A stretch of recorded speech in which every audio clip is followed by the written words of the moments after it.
O diabo aniquilado na cruz de Hebreus 2,14. O diabo mencionado em Hebreus 2,14, que foi aniquilado na cruz, não se refere a um suposto ser maligno, um anjo caído com chifres e cauda, como comumente é imaginado em concepções mitológicas. A proposta dessa reflexão é demonstrar, à luz das Escrituras, quem ou o que era esse diabo que Jesus derrotou por meio de sua morte. Muitos religiosos pregam que o diabo é uma entidade espiritual maligna, externa ao ser humano, e que foi esse ser que foi aniquilado na cruz.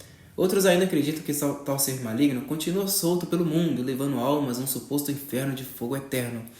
Mas o que realmente está sendo dito em Hebreus 2,14? Hebreus 2,14. Visto, pois, que os filhos têm participação comum de carne e sangue, destes também ele igualmente participou, para que por sua morte destruísse aquele que tem o poder da morte, a saber, o diabo. Antes de compreender quem é esse diabo, é necessário compreender o termo aniquilar. Em português, essa palavra pode ter dois sentidos, conforme o contexto em que é utilizada. No campo militar ou físico, destruir completamente, exterminar. No campo jurídico, tornar sem efeito, anular, como uma sentença ou ordem legal. Portanto, a pergunta fundamental é, em Hebreus 2,14, trata-se da destruição de um ser pessoal e externo ou da anulação de uma ordem jurídica? A resposta biblicamente embasada aponta para a segunda opção, trata-se de uma sentença jurídica. Em Colossenses 2,14, Paulo explica: tendo cancelado o escrito de dívida, que era contra nós e que constava de ordenanças, o qual nos era prejudicial, removeu-o inteiramente, encravando-o na cruz. O que foi cancelado? Um escrito de dívida que constava de ordenanças, ou seja, havia uma dívida legal contra o povo de Israel e essa dívida foi anulada por meio da cruz. O que era esse escrito de dívida? A lei mosaica, dada para que Israel pudesse se relacionar com Deus. Entretanto, como o povo não conseguia cumprir a lei com fidelidade, tornou-se devedor diante de Deus. O diabo como acusador. A palavra diabo, em grego, diabolos, significa acusador, caluniador. Não se trata de um nome próprio, mas de um adjetivo aplicado a alguém ou algo que exerce o papel de acusação. Então, quem era o acusador dos israelitas? A própria lei mosaica, a lei de Moisés, que condenava constantemente o povo por suas transgressões. Jesus mesmo afirma em João 5,45: não penseis que eu vos acusarei perante o Pai. Quem vos acusa é Moisés, em quem tendes firmado a vossa confiança. Moisés representa a lei e era ela que acusava. Portanto, esse diabo que Jesus destrói pela cruz não é uma entidade espiritual maligna, mas sim um sistema de ordenanças legais que condenava o povo. O ministério da morte, conforme Romanos 5,14. A morte reinou desde Adão até Moisés e posteriormente passou a atuar com base em um ministério. 2 Coríntios 3, do 7 ao 9. Se o ministério da morte, gravado com letras em pedras, veio com glória, como não será de maior glória o ministério do Espírito? Porque se o ministério da condenação teve glória, muito mais excede em glória o ministério da justiça. O ministério da morte era a própria lei mosaica, com seus mandamentos esculpidos em tábuas de pedra. Era ela que determinava quem vivia e quem morria segundo as suas exigências e penalidades. Portanto, o verdadeiro inimigo não era a lei em si, mas a morte, consequência do pecado herdado de Adão, que passou a atuar através da lei. O pecado entrou no mundo por um homem, e por meio dele veio a morte. A lei apenas formalizou essa condenação, tornando-se um instrumento do diabo, a acusação. A vitória de Cristo Jesus veio para vencer essa morte, e para isso foi necessário enfraquecer a lei.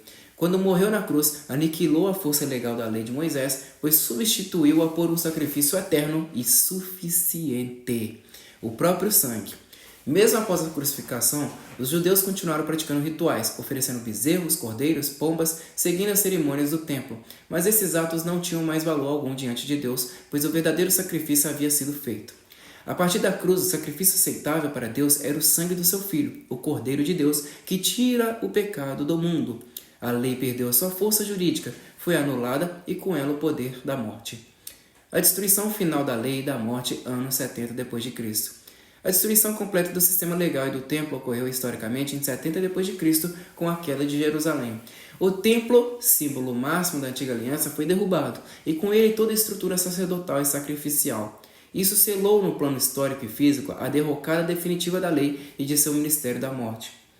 1 Coríntios 15, 25 e 26 afirma: porque convém que ele reine até que haja posto todos os inimigos debaixo dos pés. O último inimigo a ser destruído é a morte. Assim, o último inimigo, a morte, foi derrotado. Não se trata de uma morte física isolada, mas a separação espiritual entre o homem e Deus, da qual os justos eram vítimas. O espírito humano, retido no Hades, ou Sheol, não retornava ao Pai por causa da morte espiritual herdada de Adão. Cristo venceu essa morte.